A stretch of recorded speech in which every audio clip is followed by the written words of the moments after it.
popular Nkwo Adazenu market. Today is in Nkwo Adaz.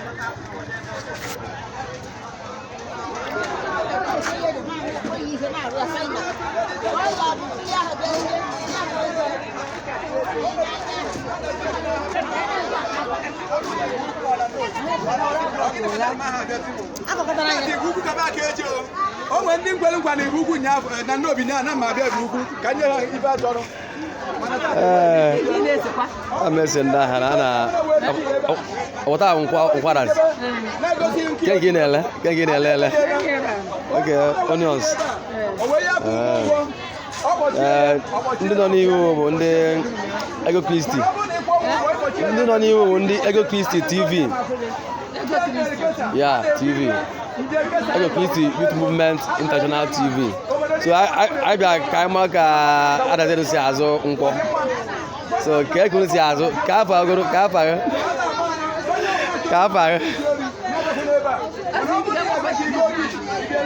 gị ka amara afa amara ihe ị na-ele.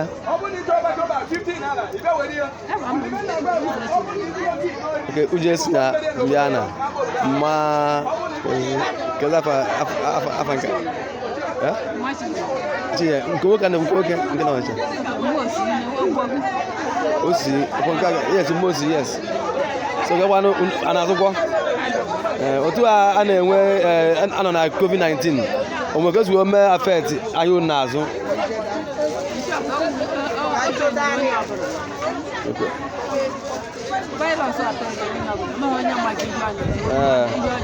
Like otu a ebu na-egote onions ọ ga-alụ ọnụ ka ọmọlọmbatu price ọ dị mma. Anọ ihe COVID-19 melụ. Coronavirus melụ ihe ndị ala ya. Like nke a ego ole ka ị na-ego before? My 750, my 6. 5.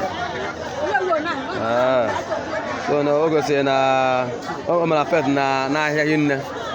Ahịa grasị ọnụ. Mana ebe anyị bụ na obere oge na COVID-19 ọya akwụsị. Yes, ka ya gakwala ọfụma nụ. Ka afọ gba ahịa azụba. Half bag. 17,000. Half bag. Half bag, 17,000. Ketazi. Yes. Mana before on never can maybe 8,000. Almost times 2. 17,000 to 10,000, almost 8,000, almost times 2. Well, Ibrahim no oblog na oyebi. Wandalo. Dalo afanka bo mazi Ustademma look ilogalo onye mgbasa ozi nke Ego Christi Youth Movement International TV. So ihe anyị na-enyo ihe na-anya afụ onye agba na TV. Ọ bụ na nwa nwoke nwere fonu Android o jee na mpaghara YouTube search ya Ego Christi Youth Movement International TV of ya na anyị na-egosi ma nke be anyị ma nke mba ndị ọzọ. So daalụ madam biko anyị nwere ike ịma afa ya mmachi ị nọ Nkwo unu na-azụkwa ọrịa. Okay, ebe dị gị ego ilechana ke ngwa ahịa oke ọjị oke o mezi mmechi ụkwa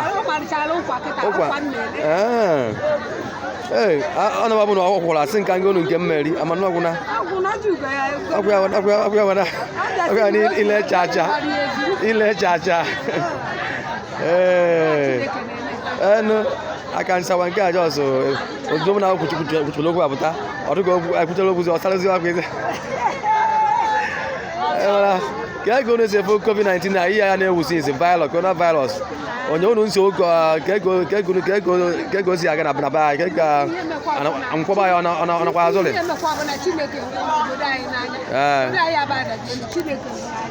Yes. Yes. Yes.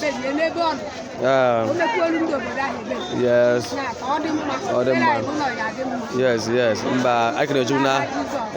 Mba Chineke Africa adazero n'anya. Bịa na o nwebụ mgbe abịa welu m ọnụ ọbata Chineke wee gosi ya na ọ bụ na onwe ike ịnọ mgbe anyị. Yes. Wee mee adazero enwere any single victim of coronavirus up till now. So no amara Chineke. Na ndo mekwuole ahịa na-azụ. Na-azụ maka na ụmụchukwu ahụ. Yes. Ara ba yoro. Yes, yes. Bueno, dale. Gwa ya fa o. Madam Regina Ndubisi, okay. Alunne, yes. Alunne ụmụ agbara. Agwagwa na-ebunu isi egwu akwankwo. Ọmarịcha akwankwo. Ọgwụ na eme onu ya na-ebe. Mana iwe gị nwa obere sample. Onye chukwu ihe anya taa obere sample na egwu mana egwu ọ na-atọ ncha. Gwọla ya ofu ka anyị gee. Gwọla ka anyị gee.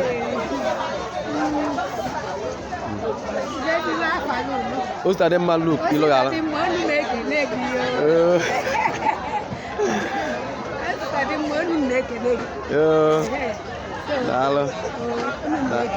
Daalụ.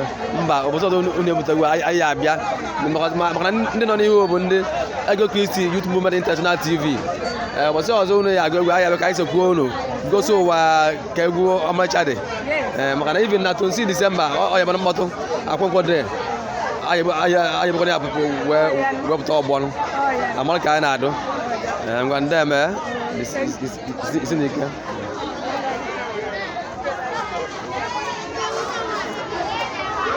Dịka o si gbatakwụrụ ebe ahụ nkwọ adazi enu market tata nkwọ adazi wee na-azụ nkwọ Nnobi na-azụ afọ. Biko ka anyị mara onye bụ ka anyị kene ndị Ego Christi TV na TV ọ dị n'ọmụma. Anyị bịara nkwọ adazi na ka anyị soro agwa zụọ nkwọ ndị nọ n'ihu bụ ndị Ego Christi Youth Movement International TV. Abịa ka anyị mara ka adazi si wee na-azụ nkwọ tata bụ abalị nke isii na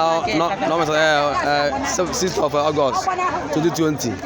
Wee sị ka mara ka adazi si wee na-azụ nkwọ taa ka o si agakwanụ.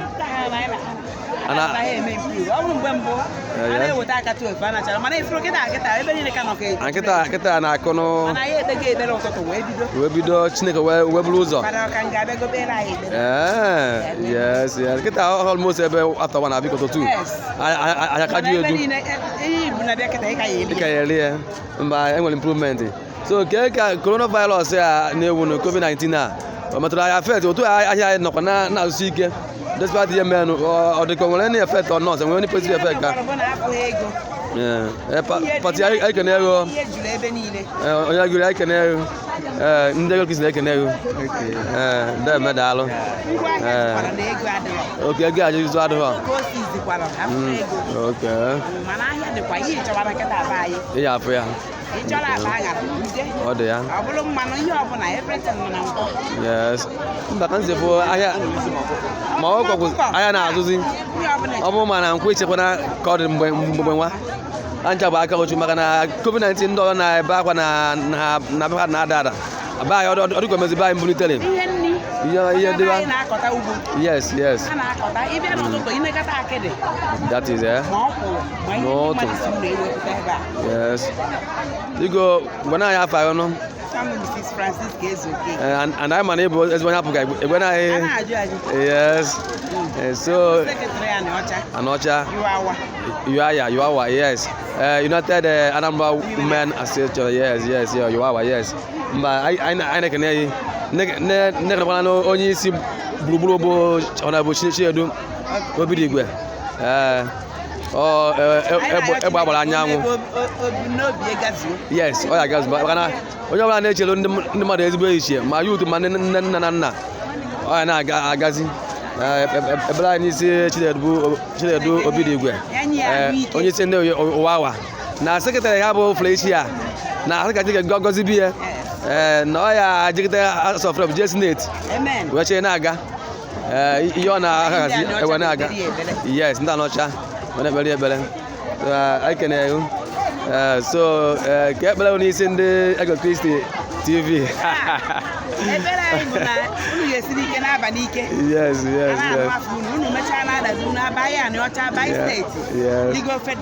exactly daalụ jisike mama unu azụ nkwọ mba afọ nkwe mmezi ego mmadụ emeka TV ka anyị na-ese TV ya mmagori gọfrị gego unu mere unu gwara ezuo unu zuru ezu ihe anyị ji wụ TV ndị nọ n'ihu bụ Ego Kristi Youth Movement International TV a na-etinye ndị mba ụwa na-ekiri na nkwada n'azụ so na nkwada azụsi ike mana nkwọba anyị na-abụrụ bifo na-abụ ọkụ 11 toba agbasa tata ọ na-akụtu maka nọrụ so na enwere improvement mma amala ka esi azụ ọ na-aga karịa mgbe nwa despite na anọ na COVID-19 coronavirus yes